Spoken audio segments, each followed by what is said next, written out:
Welcome to The Explainer. Today we're diving into Helge Hesse's History of the World in 50 Phrases to see how just a few words can, quite literally, change the world. I mean, think about it. Can a few words really change the world? It sounds like a bit of an exaggeration, doesn't it?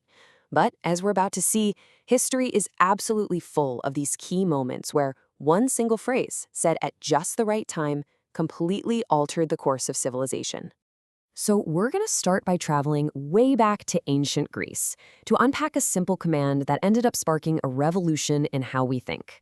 Then we'll find ourselves on the banks of a river in ancient Rome where one sentence is about to kick off a civil war and, believe it or not, build an empire. From there, we'll witness a classic moment of someone dodging responsibility, an act so symbolic it's been echoing through our culture for 2,000 years. And finally, we'll look up to the sky with a Roman emperor whose vision on a battlefield would fuse religious faith with imperial power forever. So our journey today covers almost 1,000 years. And you can see here, it traces this incredible path from the inner world of the individual all the way to the epic scale of a massive empire. So let's get started. Okay, first stop, ancient Greece, at the one and only, the legendary Oracle of Delphi. Right at the entrance to the temple, you would have seen these words inscribed, "Know thyself." It seems like a simple command, right? But what's really interesting is that nobody can seem to agree on who said it first. You know, people have argued about this for ages. Was it Chilon of Sparta? Maybe Solon of Athens?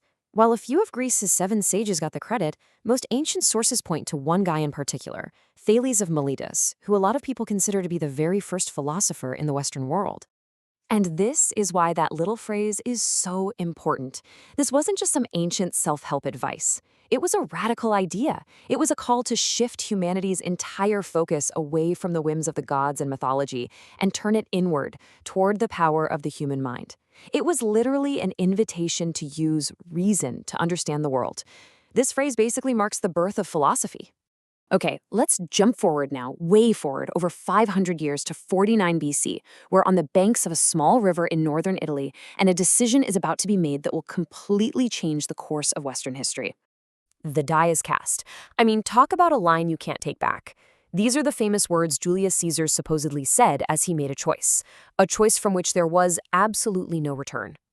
So you gotta picture this. Caesar is at a total crossroads. The Roman Senate is terrified of his growing power, so they give him an ultimatum. Either you disband your army, or we declare you an enemy of this state. Now, marching his army across the Rubicon River, which was the legal border of Italy, was a straight-up act of treason. This phrase just perfectly captures that one single moment, the absolute point of no return. And that's the really cool part, right? His personal, high-stakes gamble became this universal metaphor that we still use. Anytime someone makes a huge, fateful decision they can't undo, we say they're crossing the Rubicon. It all comes from this one moment. So we just saw a man who seized power. Now we're going to turn to a man who did the exact opposite. He gave up his responsibility in one of the most famous trials in all of history. And now for one of the most infamous phrases ever spoken. These are the words of Pontius Pilate, the Roman governor of Judea, and he said them during the trial of Jesus of Nazareth. But you have to understand, this wasn't some simple choice for him. Pilate was in a serious political pressure cooker. His big-shot patron back in Rome had just been executed, which left him in a really shaky position. If a riot broke out in Jerusalem, it could easily be the end of his career. So the source material suggests his decision wasn't really about justice, but about a cynical calculation to appease the local leaders and save his own skin. So when Pilate literally washed his hands in front of the entire crowd, he created this incredibly powerful and lasting symbol. It became the ultimate gesture of moral evasion. Publicly saying you're not responsible for something that you absolutely have the power to change. All right, for our last stop, we're making a big leap forward to the year 312 AD. The empire is on the brink of yet another civil war, but it's about to find a new identity in a vision from the heavens.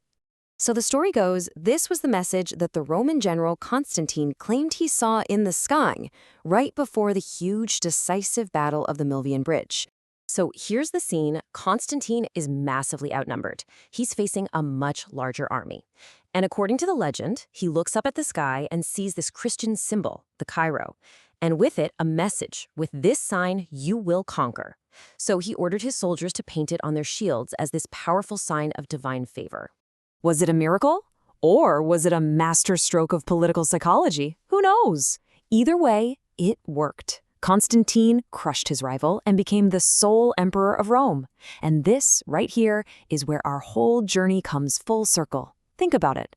We've gone from know thyself, a call for internal, personal reflection, all the way to this: the absolute power of an external, divinely approved symbol to unite an entire empire.